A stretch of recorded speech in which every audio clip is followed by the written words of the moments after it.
بسم الله الرحمن الرحیم. سلامونه او نیکی هیلې ګرانو محصلینو. د نن ورځ درس ده د پیسو اقتصاد څلورم درس ده. البته په دغه نن ورځې موضوعات مو درسي موضوعات مو د فلیپس نظریه ده د پیسو د مقداري نظریه په هغه باندې ان شاء الله بحث کوو. یعنی اصلي موضوع مو د فلیپس نظریه ده. فلیپس دا یو نیوزیلندي د اقتصاد عالم ده چې شپږ نوي کال عمر درلوده. یعنی دی د 1860 میلادي کال څخه تر 1950 میلادي کال پورې ژوند درلوده. دی په جریان د دغه کې چې د انګلستان د کار د بازارونو اړوند ارقامو او څېړنه یې کړې ده. دی پایلې ته ورسېده چې د بیکاري نرخ او د پیسو د لاس مزدوري د ودې ترمنځ معکوسه رابطه موجوده ده. یعنی د خپل په نظریه کې دوه ډېرې مهمې نقطې یاد کړې. اول د بیکارۍ نرخ او د پیسو د بیکارۍ نرخ او د پیسو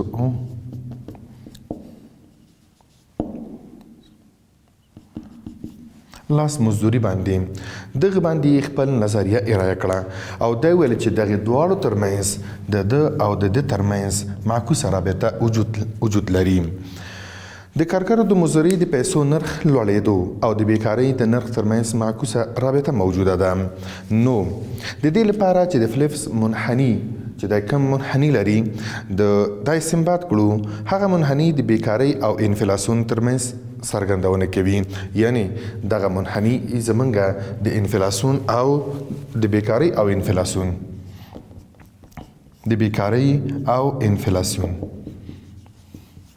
د دغه دواړو ترمنځ څرګندونه کوي.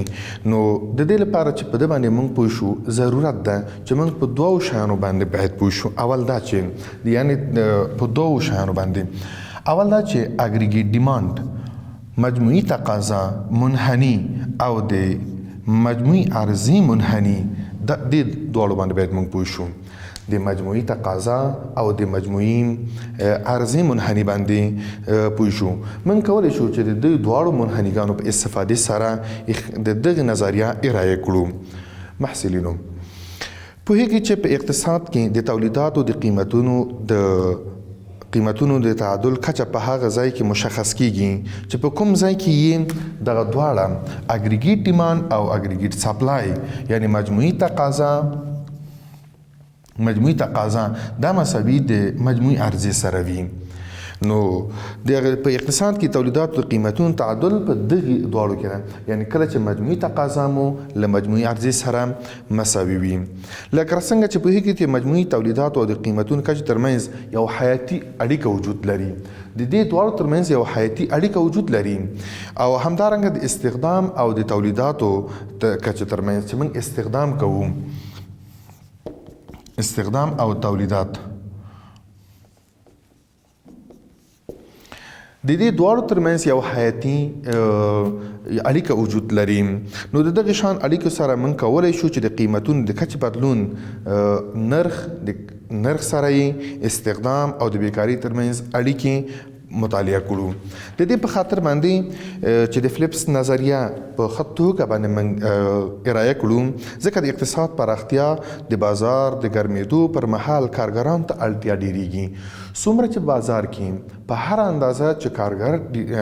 غوي په بازار ګرم وي، د اقتصادي فعالیتونه زیات وي، په همغه اندازه باندې کارګرو ته تقاضا زیاتېږي. یعنی کارګر په بازار کې چې څومره زیات وي، نو دا په دې معنی چې تقاضا ورته به وجود ولري. خو یو خبره دلته هم شته ده، که چیرته موږ په اقتصادي فعالیتونه مو ګړندی نه وي او کارګر مو زیات وي، په دغه صورت کې بیا د دوی د قیمتونو تقاضا چې قیمتونه یې راکمیږي. یعنی کارګر مو لوړ زیات وي په بازار کې، تقاضا ورته موجود نه وي، په هغه صورت کې بیا ورته قیمتونه یې ورته راټیټېږي ځکه چې تقاضا ورته کم ده. یعنی د لاس مزدوري کمیږي. او برعکس که چیرې زموږ په اقتصادي فعالیتونو فعالیتونه مو ګړندی وي په هغه صورت کې د کارګر ورته کم پیدا کیږي او تقاضا ورته د تصدیګانو یا هغه څوک چې تولیدات کوي او تقاضا ورته زیات وي نو د لاس مزدوري لوړیږي. د دغه منحني د وضاحت په خاطر باندې لازم ګڼو چې څو کمیتونو باندې باید موږ پوه شو. اول په دې باندې باید موږ پوه شو چې په دغه کمیتونو باندې چې کله دغه اصطلاحات د دغه اصطلاحاتو له مخې موږ د فلیپس نظریه ښه ارایه کولی شو. اول دا چې موږ کله چې د عرضه مجموعي عرضه باندې بحث کوو، مجموعي عرضه د مجموعي عرضه نو دا په دې معنی چې مجموعي د سمبول کله چې موږ د مجموعي تقاضا باندې بحث کوو، تقاضا نو دا په دغه حروفونو باندې ښودل کیږي. او کله چې تولیداتو سطحه بیانوو، د تولیداتو سطحه بیانوو دا په ګراف کې چې کله زه ګراف تشریح کوم دا په وای باندې ښودل کیږي. او د قیمتونو خپله سطحه د قیمتونو سطحه په پی باندې ښودل کیږي او د کار بوختیا زموږ په ان باندې ښودل کیږي. د کار بوختیا په ان توري باندې ښودل کیږي. او په آخر کې چې موږ د بیکارۍ نرخ مطالعه کوو د بیکارۍ نرخ مو په یو باندې ښودل کیږي، نرخ په یو باندې ښودل کیږي. نو د دغه کمیتونو په نظر کې نیولو سره نو د فلیپس خپل نظریه ارایه کړې ده. هغه وایي چې هغه دغه یو ماډل په ښه شکل باندې تاسې په دې سلایډ کې ګورئ چې دغه ماډل یې په 1960 میلادي کال کې د فلیپس د منحني څخه په استفاده د بیکارۍ د نرخ او تورم د نرخ ترمنځ رابطه یې طرحه کړې ده. د څلور ګراف رسم کړه. دغه ګراف د څه ښودنه کوي موږ ته، یعنی په دې معنا سره چې کله زه د یو ګراف رسموم درته، یعنی دغه فلیپس نظریه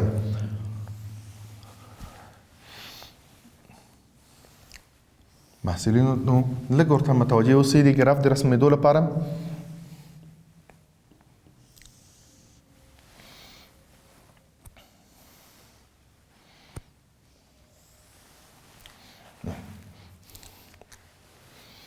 دا زموږ د اګریګیټ سپلای مخکې مو چې مجموعي تقاضا منحني ښودونکی ده. خو کله چې زموږ دلته یعنی څومره مو چې تقاضا لوړیږي، د تقاضا د لوړېدو سره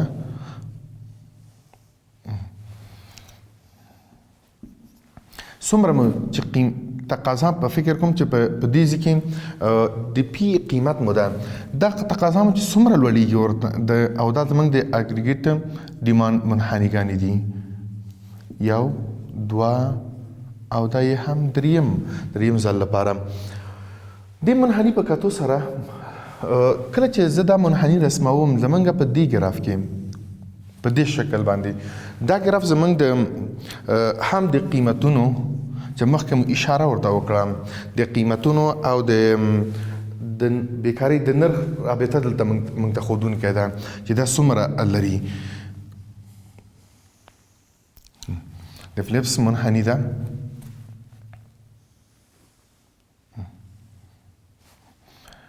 زمونږ د بیکارۍ نرخ په دې ځای کې دومره ده، یعنی دلته قیمتونه مو راټیټ دي،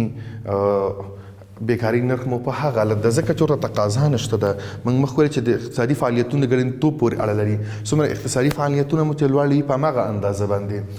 په دې ځای کې ورته لږ متوجه شئ. کله چې زه دا ګراف رسموم دلته زمونږ ته دا د تولیداتو دا ګراف مو د څه شي رابطه راته د تولیداتو رابطه راته، یعنی په دغه حالاتو کې زمونږ دغلته یو کومکي ګراف منحني رسموم چې دا د 45 درجې کې ده، د 45 په درجو کې دا ګراف باید رسم شي. په دې ځای کې وګورئ زمونږ تولیدات مو په دې حالت کې ده، خو زمونږ له بل طرفه زمونږ د کار بوختیا څومره ده په دې حالاتو کې د کار بوختیا مو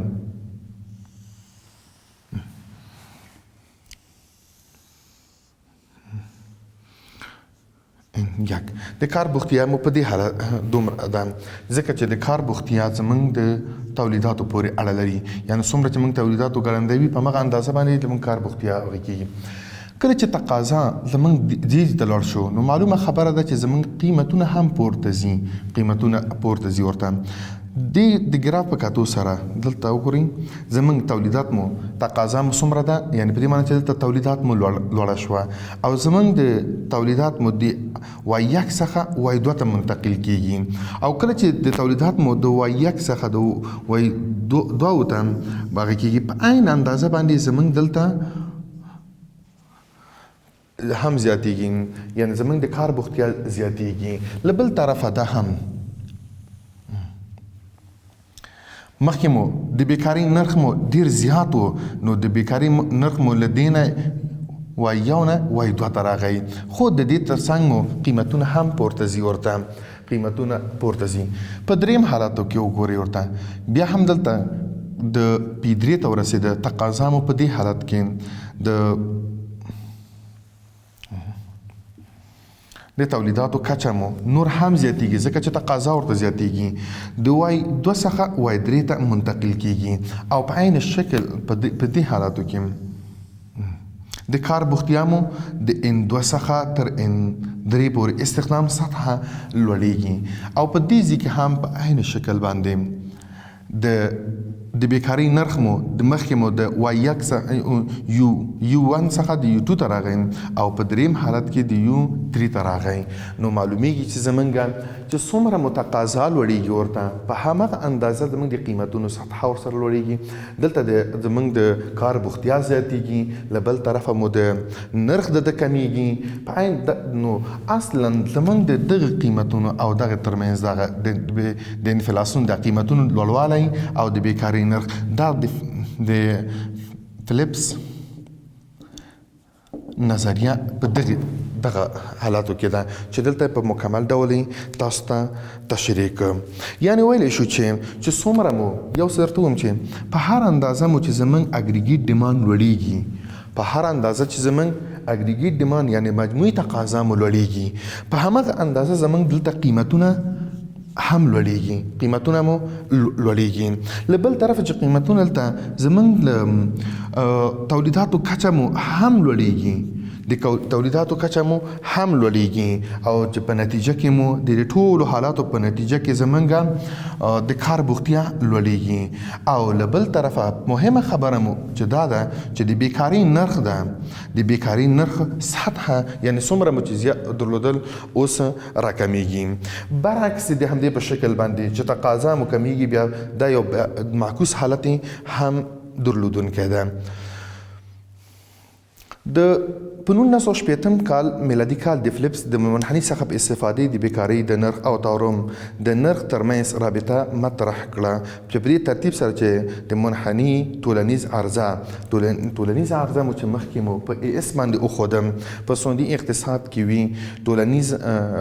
تقاضا په د یک څخه چې موږ مخکې مو دا تشریح کړ د یک څخه د دوه ته او په همدې شکل باندې پورته ځي په عین شکل باندې چې کله دا د یو څخه د دوه ته ځي نو دلته زمونږ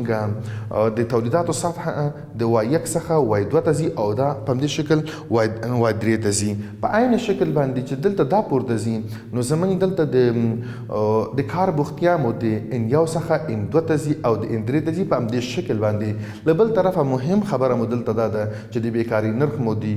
یو 1 څخه یو 2 ته ځي او بیا په دریم حالت په همدې شکل باندې پرمخ ځي او د بیکاري نرخ راټیټیږي نو په خلاصه ډول سره ویلی شو محصلینو د فلیپس نظریه وه چې په 1960 کال میلادي کال کې خپل دغه نظریه ارائه کړه چې د فلیپس له منحني په استفادې د بیکارۍ د نرخ او تورم ترمنځ رابطه مطرحه کړه او د کارګرو د مزد د پیسو د نرخ لوړېدو او بیکارۍ د نرخ ترمنځ رابطه مو چې تحلیل کړه معکوسه رابطه ووتله نو مهمه خبره پکې د فلیپس همدا نظریه وه چې دلته دی څومره هغه ورته تقاضا لوړیږي په بازار کې ورته په همغه اندازه د دې قیمتونه لوړیږي او د بیکارۍ نرخ ورته بیکارۍ نرخ راټیټیږي. که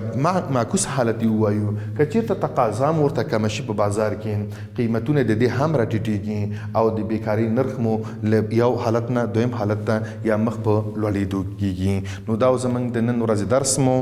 له بل درس پورې د الله په امان تل خوشحاله او آباده اوسئ.